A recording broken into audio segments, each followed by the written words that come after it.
My brother demanded my luxury house on Livestream, saying it's only fair, and leaked my earnings. So I shut the door, filed papers, and flipped my own power. My name is Max. I am 32, oldest son, default problem solver, the one who keeps a Google sheet for everything from rent receipts to light bulb sizes. I work in project management, which mostly means I tell people we said Wednesday until Wednesday happens. I pack lunch, pay bills on time, and keep a folder on my desktop named Documents I will not email family. I learned that last one the hard way. My family runs loud. My mom raised us after the divorce. She is sweet, anxious, and keeps a drawer of birthday candles, just in case. My younger brother Brandon is the golden one. He has a YouTube channel that he calls a brand. His girlfriend Yayla says she is his manager, which seems to mean she records him from across the couch and tells him to push energy. They are charismatic in that slippery way where people hand them things. I saved for 8 years, taking night classes. Over time, the deposit jar on my counter had a stupid label house because writing it down made it real. In March, my offer on a new build went through. The realtor said luxury because there is an island, and the closets are legally their own zip code. I told maybe 3 people. My mom cried. She cried harder when I said, I will still be close. I am not moving to the moon. Then she told Brandon. Of course she did. She wanted us all to be close. We are a team, she says. Like teams do not have benches. The first trigger arrived at a Sunday brunch at a place that charges extra for syrup. Mom invited everyone. Low-key, she said. It was not low-key. Yayla showed up in sunglasses like paparazzi might be hiding behind the Mimosa Tower. Brandon ordered 3 entrees for content. I did not plan to make any announcements. I planned to eat eggs and survive. Mom could not help herself. Max got the house, she said, touching my wrist like she needed an anchor. People clapped. Yayla leaned back in her chair, a smirk ready. Lighten up, she announced, clinking her glass with a fork. I want the master bedroom renovated when we move into your new luxury house. She did not smile to show it was a joke. She said it like a request at a nail salon. Brandon grinned like he was giving me a gift. It is only fair. We will be living there long term. Forks clicked. Someone laughed too loud. Mom did that nervous giggle that always means please do not fight in public. My aunt said, oh, rich, into her coffee. I stared at my plate and felt my mouth do the thing it does when I am about to make a boundary, and everyone is about to pretend they did not hear it. I am not planning to have roommates, I said, quietly and firmly. Yayla rolled her eyes behind her sunglasses. We are family, she said, like that closes all tabs. Brandon tapped his phone, already writing a caption in his head. My brother's house tour. Moving debt. He winked at me. Content brother win. I switched to water. I watched the bubbles climb the glass. I reminded myself I could leave at any time. Mom rubbed my arm. We will talk, she whispered, which usually means you will pay. Everyone laughed again like it was all adorable. 24 hours later, my mom called me hysterical. Dear God, Max, what is he reading on camera? Who? I said, but I knew. Brandon, she said. He is reading numbers. He is saying your mortgage amount and something about spreadsheets. He is live. People are commenting. I opened the app. There he was, my brother in a hoodie on a live stream, holding up a printout that looked familiar. My budget, the one labeled house. The ring light made him glow like a confessional priest. This is what he thinks he can afford, he told the chat, laughing. Look at this line. Furniture, $0 for now. Brother, what is this? The depression. Yayla cackled off camera. The comments climbed. My stomach dropped. The folder, the one I had shown Mom to explain interest rates. The one I had left on her coffee table because she was crying happy and said, leave it so I can look again. I muted the live and stared at the wall. I could hear myself breathing in the reflection of the turned-off television. I did not do anything that night. I did not respond to texts. I did not run to fix it. I sat in the quiet and measured the distance between my old rules and the ones I was going to need. If you are going to understand why a brunch comment and a live stream worked like a trapdoor under my feet, you need the slow file, the one labeled patterns, not drama. Mom had me at 21. Dad left when Brandon started preschool. I was the helper kid, the one who microwaved dinner while Mom finished a shift. I learned to be flexible. Flexible turns into invisible if you do not watch it, and I did not watch it. Brandon learned to be charming. At 12, he convinced a neighbor to buy him a skateboard for a project. At 15, he convinced Mom to co-sign for a camera for school. When she could not, he asked me, It will pay for itself, he said, palms up like proof. I bought the cheaper one and told him to pay me back $20 every week. He paid me back twice. He called me obsessed with money. He filmed a video called Living with a Savings Samurai. He took it down when I asked. He put it back up when his views dipped. Small things stack. At 19, I worked 2 jobs and took night classes to finish a certification. Brandon dropped a collaboration with a guy who later stole his login. He called me sobbing. Everything is gone, he said. I helped him write emails to support, sat with him on hold and got it back. He thanked me by posting a story, shout out to my tech brother. It tagged a random account. He said he was keeping me private. Mom was always the referee and the amplifier. Family helps family, she would say, eyes wet, because that is what she wanted to be true. It translated into Max handles it. When Brandon's rent was late, she called me at 11:40 to 7 post-meridian. Can you just, I will pay you back. She paid me back $50 once with a grocery store gift card. Numbers are how I was raised by chaos. They are calm to me. If I can count it, I can hold it. So yes, I keep a ledger. If you roll your eyes at that, you have never watched a shut-off notice slide under a door like a blade. 2 years ago, Mom's apartment flooded. Brandon asked if they could crash for a few days. I said yes. They brought 6 bags, 2 ring lights, a dog, and an air fryer. Days turned into weeks. Yayla claimed the bedroom. They filmed at midnight. The dog ate my Ethernet cable. When I asked for $300 toward utilities, Brandon said, "You are petty if you need money from family." Yayla called me landlord. They left after 53 days. I know the number because it is in the ledger. Try laughing at a number you have to stare at every night. Later, when Mom's car needed repairs, I paid $680. I did not make a speech. I just sent the receipt. Brandon replied, "Real brothers do not keep receipts." I did not reply because I was trying to be a real brother. That is how you keep getting robbed. By the way, you try to earn a title someone already decided you do not deserve. When I started looking at houses, I did not tell anyone. I ran numbers like it was a hobby. I went to open houses alone and took pictures like a creep. In December, I told Mom. She cried and said, "You did this." She held my face and whispered, "You do not owe anyone anything." Then she texted Brandon because that is muscle memory. Brandon's reaction content. He wanted to film the search. I said no. He called me gatekeeping. Yayla sent me Pinterest boards of neutral masculine master suites. She said she loved a do not disturb sign for our room. I said, "There is no hour." She sent a laughing emoji and said, "Max is shy." At brunch, when she claimed the master bedroom, I felt every small thing I had swallowed stack itself into a spine. I thought it would stop there. I thought a boundary spoken in public would echo. It did not. The live stream made it worse. Brandon was not just reading my numbers. He was reading my life out loud for hearts and fire emojis. He budgeted exactly $1,200 for family help, he said, and made a face at the camera. Yayla gasped like a game show contestant. "Why cap it, though?" she said. "That is like a mean." He circled closing costs with a highlighter and said, "He thinks this is necessary. I will just call the realtor and say I am family." The chat flooded with ideas. Make a prank where you move in without asking. We need a 24/7 house camera. Unbox his fridge. I was not embarrassed. I was cold. That is the best word. The kind of cold where your fingers do not work and you cannot tell if you are holding something. Mom called. I told him to delete it. She said he blocked me from the live. "Okay," I said. "What are you going to do?" she asked. "The old code for how will you stop the world from being messy again?" "Think," I said. "Sleep." I slept badly.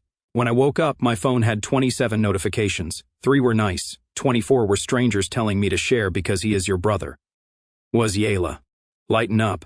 You are making people weird by being weird." At lunch, Brandon texted, "Do not be mad. It is just content. Also, we need to talk about rooms. Our lease ends next month, and moving in with you would save us like $2,000. Win-win." I called him. "Take the video down," I said. "It is already up," he said. "You cannot delete live. That is the point. It is authentic. You can unlist the replay." "Or apologize," I said. "Apologize for what?" "You are buying a luxury house while your family hustles." "I hustled too," I said. He sighed like I was missing the vibe. "You have main character energy. Let us ride." And Yayla wants to meet with an interior designer tomorrow to talk about the master. She is thinking terrazzo. "No," I said.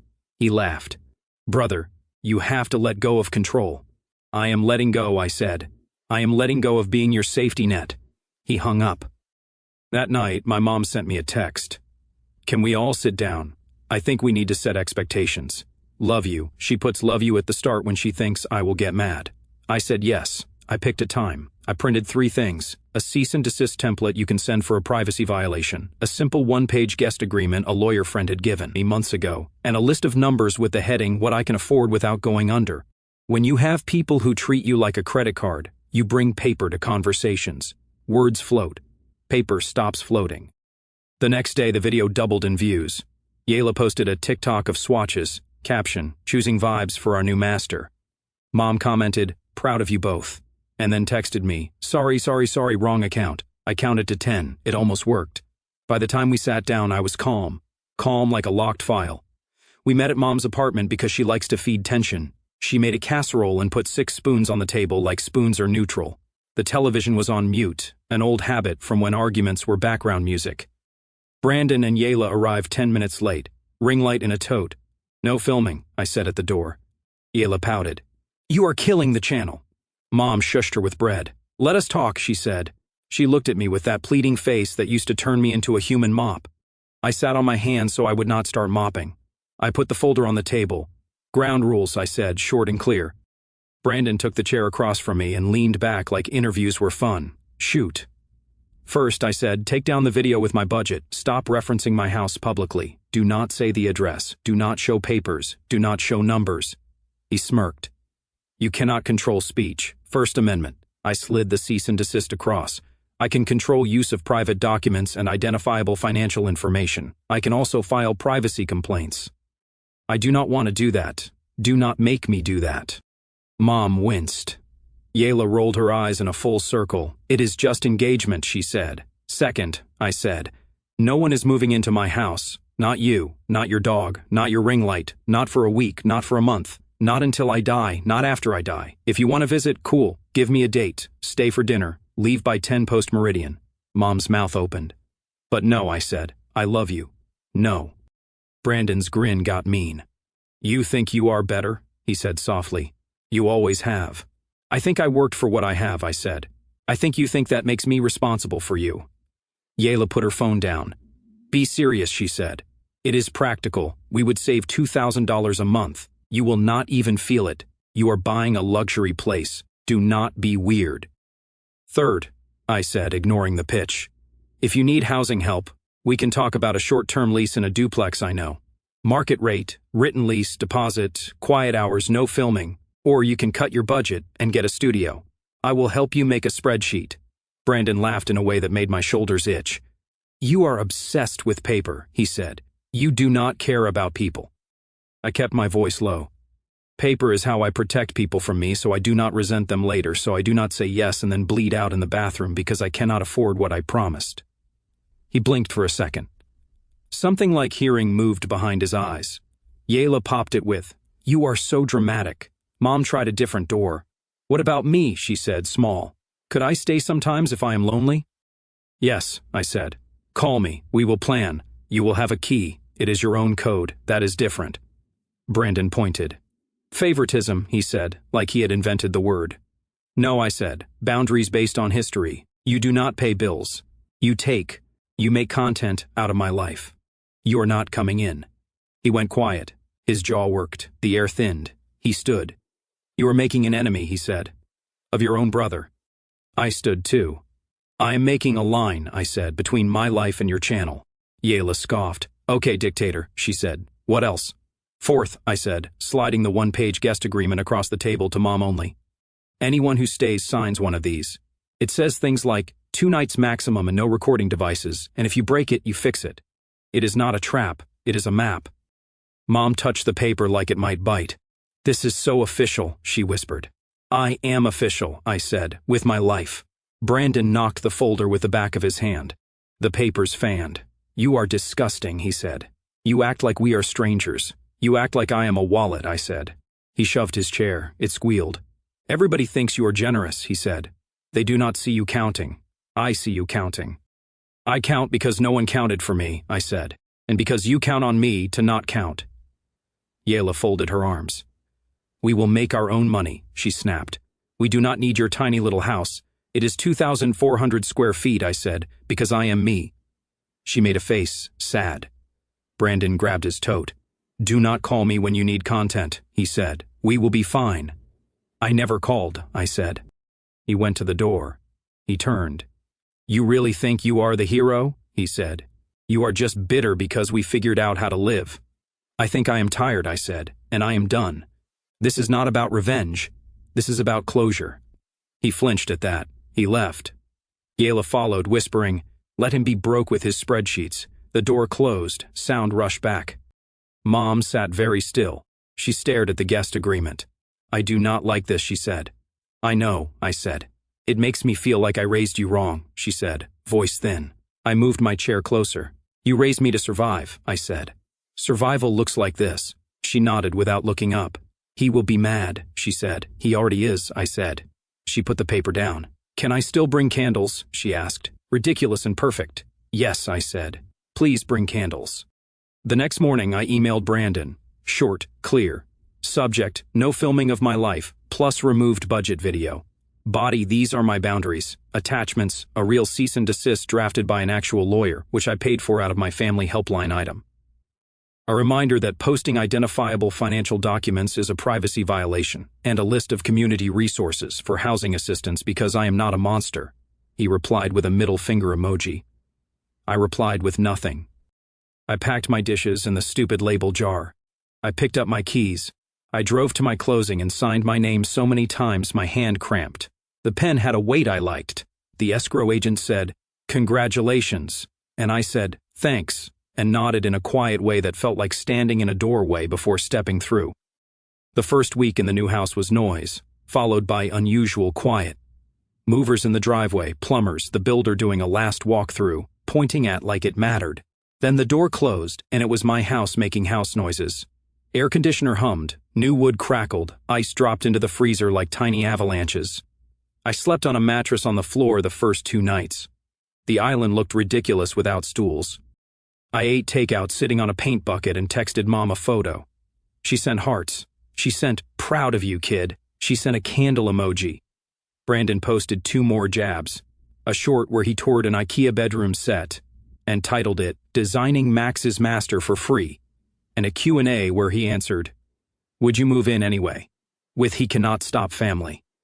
The comments were exhausting. Some people loved him. Some people called him entitled. He loved both. I filed the privacy complaint. The platform took down the live replay within 48 hours. I did not announce it. I did not send him a screenshot. I let the silence do the talking. He called me 10 times in one day. I picked up on the 11th. "You really think you can censor me?" he snapped. "I think I can protect my private information," I said. "You are a snake," he said. "Mom is crying. I saw her yesterday." I said, "We ate soup. She has a key." "Wow," he spat. "So I am the villain and she is your wife now?" "I am hanging up," I said. "I will talk when you are not performing." He was still talking when I did. Yayla posted a story of her throwing paint swatches into a trash can. Caption, "When family blocks your creativity." She tagged me. I used the block button and felt 20 pounds lighter. Mom visited on Sunday. She brought lasagna and a bag of random things she thinks belong in all houses. A first aid kit, duct tape, 3 tea towels with lemons on them. She walked through the rooms like she was in a museum where touching is allowed. "It echoes," she said, clapping once, like she could test happiness with sound. "It will fill," I said. In the kitchen, she put the first tea towel on the oven handle, and I almost cried. Not because of a towel, but because something soft could exist in a place I paid for without debt to anyone else's mood. We set up her code on the keypad. She practiced twice. She whispered, "I am not going to tell him," and I said, "Do not." She did not. 2 days later, Brandon showed up anyway. He banged on the door. He filmed himself banging on the door. The Ring camera caught him performing. He shouted, "Open up, landlord," like a punchline. I did not open. I texted, "Not a good time. No filming." He posted the clip with clown music. I sent him one message, "If you trespass again, I will call the police." He replied, "Do it." I did not. I did, however, send my lawyer a note. She drafted a formal letter, no contact without text confirmation, no showing up uninvited, no filming my property. She sent it certified. I paid the invoice and put it in the folder. Work stayed boring, blessedly. People asked about the house. I said, "It is good," and showed a picture of the faucet, which is safe. My boss said, "You look less clenched," and I laughed because that is exactly the right word. At night, I built furniture with an Allen key like it was penance. I found a rhythm, boxes, instructions, screw too. Laugh when I did it backward. Unscrew. Try again. No one asked me for money, no one told me I was selfish. I slept. One afternoon, Mom called and said, "He is saying he will sue you for emotional rent." I said, "That is not a thing." She said he knows inside. She is learning to let his noise be his noise. On day 12, Brandon texted, "We can do at least short term. We will be respectful. It will be good content. Just kidding. Mom promised you would say yes." I typed and deleted 3 versions of no. I landed on, "I wish you well. I am not your housing plan. If you need resources, ask." He sent, "Wow," and then nothing else. My house got couches. My house got a rug. My house got a dent in the hallway where I misjudged a turn, and I did not care because the dent meant a life was happening here. Sometimes late I scroll. I see Brandon pivoting his channel. He's doing pranks on himself now. He bought a fog machine and set off his smoke alarm. People still watch. He will be fine or he will not. That is not my rent to pay. If there is a moral, it is boring. Count, write it down, say it out loud, and let people be mad. The old me would have chased Brandon across the internet, arguing in comments, crafting a statement, apologizing for tone. The new me bought a broom, swept sawdust, and made pasta. The old me would have let family win as a word over actions. The new me picked actions. Here is what I will not do anymore. I will not let anyone call me petty for keeping receipts. I will not let anyone say, "Lighten up," when what they mean is, "Make yourself small so we can stand on you." I will not hand out keys to people who use rooms as sets. I will not apologize for a locked door in a house I pay for. Here is what I will do.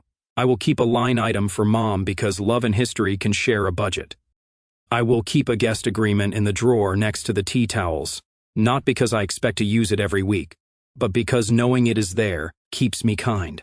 I will tell the truth when asked. I will say no like a person who knows what he means. Brandon will have another season. Maybe he will grow up. Maybe he will grow followers. I do not get to schedule it. If he calls me without a camera and asks for help writing a plan, I will help. If he shows up with a ring light, I will close the door. Simple, not cruel, clean. When I stand in my kitchen in the morning and make coffee, I can hear a sound I did not know I was missing. It is not silence. It is something like my own voice not arguing with me. It says, "Good job." Sometimes it says, "You did that." It says, "You can stop checking your phone." Mom still texts too many emojis. She still brings candles. She still slips and says "we" when she means "you." I correct her gently. She corrects herself. We are learning. On moving day, I found the old jar with the stupid label. I put it on a shelf in the pantry. It is empty now. I left the label on anyway, not as a joke, as a receipt. This is not about revenge, I told Brandon. This is about closure. It still is.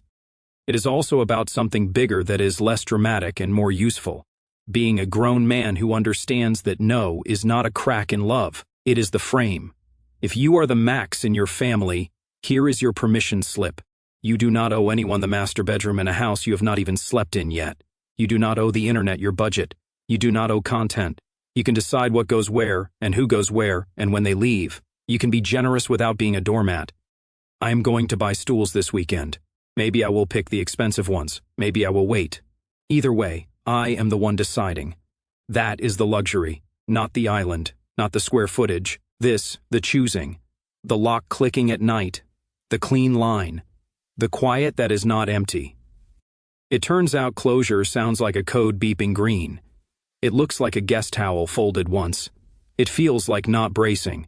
No revenge, just closure. And a door that opens to people who knock without a camera. Sometimes, in the middle of the night when the house is finally truly still, I stand at the kitchen island with a glass of water and let myself feel it all at once. Not the anger, that burned hot and fast and left ashes I've already swept up. It's the sadness that sneaks in quieter, like a draft under the door I thought I'd sealed. I miss the version of my brother I used to believe in. The little kid who followed me around asking how things worked, who once cried when I got stitches because he thought it hurt me more than it did. I miss the family I kept trying to build out of duct tape and hope, the one where we're a team meant something besides me carrying everyone else on my back. I grieve for the years I spent folding myself smaller so no one would feel bad about taking up space. It hurts to admit that I loved being needed, even when it was killing me slowly, because being needed felt like being loved. Letting go felt like cutting off a limb at first.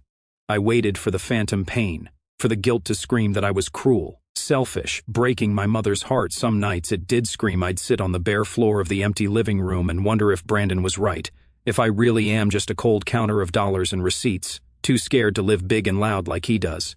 But then morning would come, and the light through these new windows would hit the walls I chose, and I'd realize the pain wasn't phantom at all. It was real, and it was healing. I'm proud of myself in a way I've never allowed before.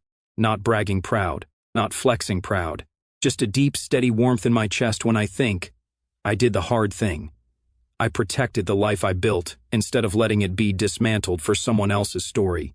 I chose myself without hating them for forcing the choice. That feels like growing up finally at 32. And yeah, I'm lonely sometimes. The quiet can feel too big when there's no one banging on the door or filming in the hallway. But it's my quiet. I earned it. I'm learning to sit in it without rushing to fill it with other people's noise. Some evenings I play music just to hear something that isn't a ring light humming or Yayla laughing off camera. I cook for one and don't apologize for the leftovers. I bought those expensive stools after all, and every time I sit at the island I think, this seat is mine. No one is waiting for me to vacate it. I don't hate Brandon. I don't even wish him failure. I just don't carry him anymore. There's a strange freedom in that, like putting down a weight I didn't fully realize I was holding until my shoulders stopped aching. I hope one day he understands what he asked of me wasn't fair, it was erasure. I hope he builds something solid of his own. If he ever does, and if he knocks without a camera crew behind him, I'll open the door. Until then, the lock stays clicked, and I keep breathing in air that belongs only to me. That's the feeling I want to share most. Peace that doesn't come from everyone finally agreeing I'm right. It comes from knowing I no longer have to convince anyone. I just have to live here, in this house I paid for with years of discipline and lonely lunches, and let the door stay closed to anyone who can't respect the threshold. It's not dramatic. It's not revenge. It's just the first time in my life I've felt truly safely at home, inside the walls and inside myself.